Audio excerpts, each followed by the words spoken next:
Hi guys, இன்னைக்கு நான் உங்களுக்கு சொல்ல போகிற படம் 2024 அதாவது இப்போது தியேட்டரில் ரிலீஸ் ஆகி ஓடிட்டு இருக்கிற ஸ்டார். இந்த படத்துடைய ரிவ்யூ தான் நம்ம பார்க்க போகிறோம்.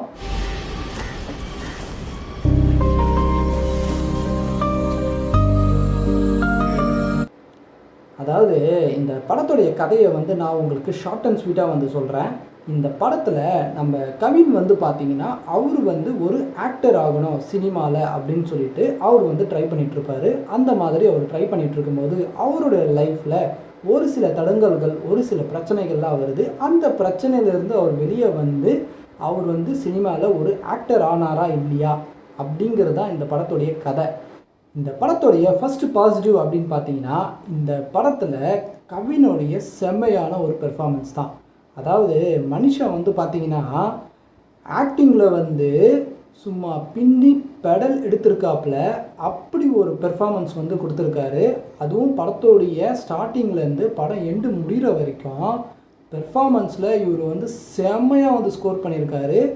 அதாவது ஒரு சீன் ஒன்று வரும் கரெக்டாக பார்த்தீங்கன்னா செகண்ட் ஆஃப் ஸ்டார்டிங்கில் ஒரு சீன் ஒன்று வரும். அந்த சீனில் கவின் பார்த்தீங்கன்னா ஒரு மாதிரி அழுதுகிட்டே ஒரு பெர்ஃபார்மன்ஸ் ஒன்று பண்ணுவார். அதெல்லாம் பார்த்தீங்கன்னா செமையாக இருந்துச்சு.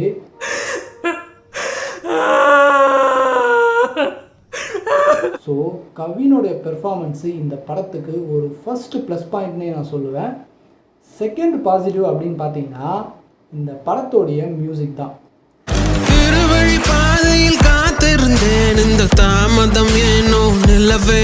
யுவன் சங்கர் ராஜா சும்மா அப்படியே என்ன சொல்ல, ஒரு சீனுக்கும் முக்கியமாக ஃபஸ்ட் ஹாஃபில் ஒரு சீனுக்கும் நம்மளை அந்த அந்த சீட்டை கொஞ்சம் லைட்டாக க்ரிப்பாக உட்கார வைக்குது அப்படின்னா அது யுவன் சங்கர் ராஜாவோட மியூசிக் தான். இந்த படத்தில் சாங்ஸும் சரி, அதேமாரி பேக்ரவுண்ட் மியூசிக்கும் சரி, அதுவும் முக்கியமாக எமோஷ்னலாக ஒரு சில சீன்ஸ்லாம் வரும். அங்கே பேக்ரவுண்ட் மியூசிக் சூப்பராக போட்டிருப்பாரு யுவன் சங்கர் ராஜா.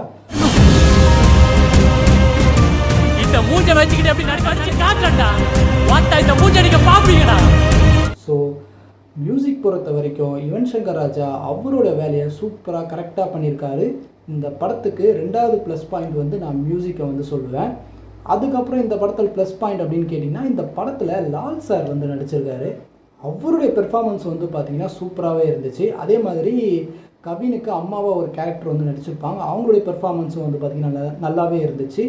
அதே மாதிரி இந்த படத்தில் நிறைய கேரக்டர்ஸ் வராங்க. அவங்க கேரக்டர்ஸ் அவங்கவுங்க சூப்பராகவே பண்ணியிருக்காங்க. ஸோ இந்த படத்துடைய நெகட்டிவ் அப்படின்னு பார்த்தீங்கன்னா இதோ வரேன். அதாவது இந்த படத்துடைய நெகட்டிவ் அப்படின்னு பார்த்தீங்கன்னா இந்த படத்துடைய செகண்ட் ஹாஃப் தான். இந்த படத்துடைய கதை என்னென்னா, நம்ம கவின் அவர் சினிமாவில் ஒரு ஆக்டர் ஆகணும் அப்படின்னு சொல்லிட்டு ட்ரை பண்ணிகிட்ருப்பார். அவர் ஆக்டர் ஆனாரா இல்லையா அப்படிங்கிறதான கதை. ஆனால் இவங்க என்ன பண்ணியிருக்காங்கன்னா செகண்ட் ஹாஃபில் கதையை எங்கேயோ விட்டுட்டு இவங்க பாட்டுன்னு ஒரு பக்கம் சுற்றிட்டு இருக்காங்க. அதுவும் செகண்ட் ஹாஃபில் ஒரு செகண்ட் ஹீரோயின் ஒன்று வருது. அது திடீர்னு வருது, திடீர்னு கவினை லவ் பண்ணுது, திடீர்னு கவினை மேரேஜ் பண்ணுது, அவங்க கூட வாழுது. அந்த லைஃப்பை இவங்க காமிக்கிறாங்க. கதையை விட்டுட்டு என்னென்னமோ காமிச்சிட்டு கிடக்குறாங்க செகண்ட் ஹாஃபில். ஸோ செகண்ட் ஹாஃபில் வர இந்த ஒரு சீக்வன்ஸ்லாம் பார்த்தீங்கன்னா படத்தை ரொம்ப லேக் அடிச்சிருச்சு. ஸோ படத்துடைய கதையை விட்டுட்டு இவங்க வேறு ஒரு பக்கம் போனதால் செகண்ட் ஹாஃபில் ஒரு கட்டத்தில் சீரியஸாக சொல்கிறேன், உட்கார முடியலன்னே சொல்லலாம். அப்படி இருந்துச்சு செகண்ட் ஹாஃபு. அதே மாதிரி இந்த படத்தில் ஃபஸ்ட் ஹாஃப்லேயும் ஒரு சில நெகட்டிவ் இருக்குது. அதாவது கவினுக்கு ஒரு ஆஃபர் ஒன்று வரும். அதாவது அவருடைய ஆக்டிங்க்கான ஒரு ஒர்க் ஷாப் மாதிரி ஒன்று நடக்குது மும்பையில். ஒரு ப்ராஜெக்ட் ஒன்று பண்ணுறாங்க. அதுக்காக உங்களை இந்த மாதிரி கூப்பிட்ருக்காங்க அந்த ஒர்க் ஷாப்புக்குன்னு சொல்லிட்டு ஒரு மெயில் ஒன்று வரும் கவினுக்கு. அதனால் அவர் மும்பை கிளம்பி போவார் அந்த ஒர்க் ஷாப் அட்டன் பண்ண. அங்கே ஒரு ப்ராஜெக்ட் நடக்குது அப்படின்னு சொல்கிறாரு. அது என்ன டைப் ஆஃப் ப்ராஜெக்ட்டு, அது என்ன கர்மாந்திரம், அதெல்லாம் எதுவுமே சொல்லலை.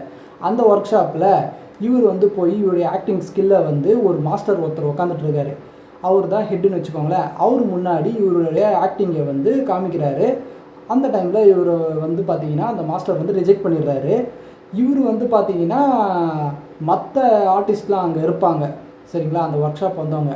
அவங்க வந்து பார்த்திங்கன்னா பெர்ஃபார்மன்ஸ் வந்து பயங்கரமாக பண்ணியிருப்பாங்க. எதனால் அப்படின்னா அந்த மாஸ்டர் கூட இவங்க ஆக்டிங்க்கான ட்ரைனிங் எடுத்துகிட்டு இருக்காங்க. சரிங்களா. ஸோ இவர் கவின் இந்த ஆக்டிங்லாம் பார்த்துட்டு, அதாவது மற்ற ஆர்டிஸ்டோடைய ஆக்டிங்லாம் பார்த்துட்டு இவர் வந்து பார்த்தீங்கன்னா நம்மலாம் ஒன்றுமே இல்லை அப்படின்னு சொல்லிட்டு இவர் வந்து ரியலைஸ் பண்ணுவார். நம்ம ஆக்டிங்கில் இன்னும் நம்ம நிறையா கற்றுக்கணும் அப்படின்னு ரியலைஸ் பண்ணுவார். அதனால் மும்பையில் வந்து பார்த்திங்கன்னா காசு இல்லாமல் நாய் மாதிரி திரிஞ்சு அங்கே ஒரு சில வேலைகள்லாம் பார்ப்பார். சின்ன சின்ன பொருள் விற்கிற வேலையெல்லாம் பார்ப்பார். அதுக்கப்புறம் அந்த மாஸ்டர்கிட்ட எப்படியாவது வந்து நான் ஜாயின் பண்ணணும். இவர் வந்து அந்த மாஸ்டர் வீட்டுக்கு முன்னாடி போய் நின்று கடைசியில் வந்து அந்த மாஸ்டரும் இவரை ஏற்றுக்கிட்டு அங்கே வந்து பார்த்திங்கன்னா இவர் வந்து அந்த ஆக்டிங்க்கான அந்த லேர்னிங்கை வந்து கற்றுப்பார். அதையும் வந்து பார்த்திங்கன்னா ப்ராப்பராக வந்து காமிக்கல. ஒரு 4 பேர் வந்து பார்த்திங்கன்னா படுத்துட்டு கிடப்பாங்க. இந்த பார்க்கிலலாம் வந்து பார்த்திங்கன்னா இந்த ஏஜ்டு பூமர் அங்கிள்ஸ்லாம் வந்து சிரிப்பாங்க பார்த்திங்களா, அந்த மாதிரி சிரிச்சுட்டு கிடக்கிறாரு. ஸோ அதெல்லாம் வந்து பார்த்திங்கன்னா இன்னும் சூப்பராக காமிச்சிருக்கலாம். ஆக்டிங்க்கான என்னென்ன விஷயம்லாம் நம்ம வந்து தேவைப்படுது, என்ன மாதிரியான ஸ்கில்லாம் வந்து நம்ம கற்றுக்கணும் அப்படின்னு சொல்லிட்டு அந்த விஷயம்லாம் இன்னும் சூப்பராக காமிச்சிருக்கலாம். அதனால் இந்த படத்தோடைய அந்த ஃபஸ்ட் ஹாஃப்லேயே வந்து பார்த்திங்கன்னா இது ஒரு நெகட்டிவ் அப்படின்னு நான் சொல்லுவேன். அப்புறம் இந்த படம் பார்த்துட்டு முடிச்சுட்டு வெளியே வருவாங்க பார்த்திங்களா இந்த பப்ளிக், இவங்க இந்த யூடியூப் சேனல்காரங்க வந்து மைக்கை பிடிச்சிட்டு இந்த படம் நல்லா இருக்கா இல்லையா அப்படின்னு கேட்பாங்கல்ல. ஸோ இந்த பப்ளிக் ரிவ்யூவில் நான் வந்து பார்த்தேன். நிறைய பேர் வந்து பார்த்திங்கன்னா இந்த படத்துக்கு வந்து ஹைப்பான ஒரு ரிவ்யூ வந்து கொடுத்துருக்காங்க.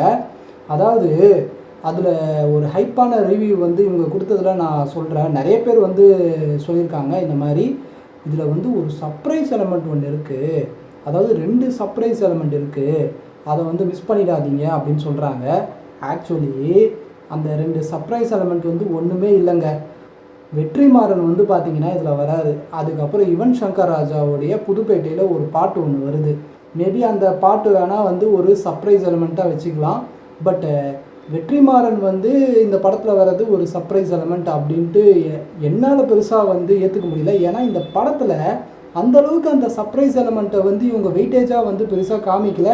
அந்தளவுக்கு இன்ட்ரெஸ்ட்டாக இல்லை. முதல்ல நான் சொன்ன மாதிரி செகண்ட் ஹாஃப்லலாம் வந்து பார்த்திங்கன்னா கதை எங்கேயோ போகுது. ஸோ அந்தளவுக்கு அந்த கதை வந்து எங்கேயோ போகிறதால நமக்கு இன்ட்ரெஸ்ட்டாக வந்து இந்த படத்தில் வந்து பெருசாக இல்லாமையே போயிடுச்சு. ஸோ இந்த சர்ப்ரைஸ் எலிமெண்ட்லாம் வந்து பார்த்திங்கன்னா எனக்கு பெருசாக வந்து ரொம்ப ஹைப்பாகவும் தெரியல. ஸோ அதனால் பப்ளிக் ரிவ்யூ பார்த்துட்டு இந்த படத்தை பார்க்காதவங்க, அதாவது ஹைப்போட இந்த ரிவ்யூலாம் வந்து போட்டிருப்பாங்க, அந்த ஹைப்பெல்லாம் நீங்கள் நம்பாமல் பெருசாக எக்ஸ்பெக்டேஷனே இல்லாமல் இந்த படத்தை போய் நீங்கள் பாருங்கள்.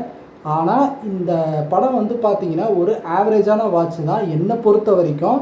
ஸோ இந்த படம் வந்து பார்த்திங்கன்னா நீங்கள் பார்த்துட்டு நீங்கள் உங்களுடைய ரிவ்யூவை வந்து கமெண்ட்டில் சொல்லுங்கள்.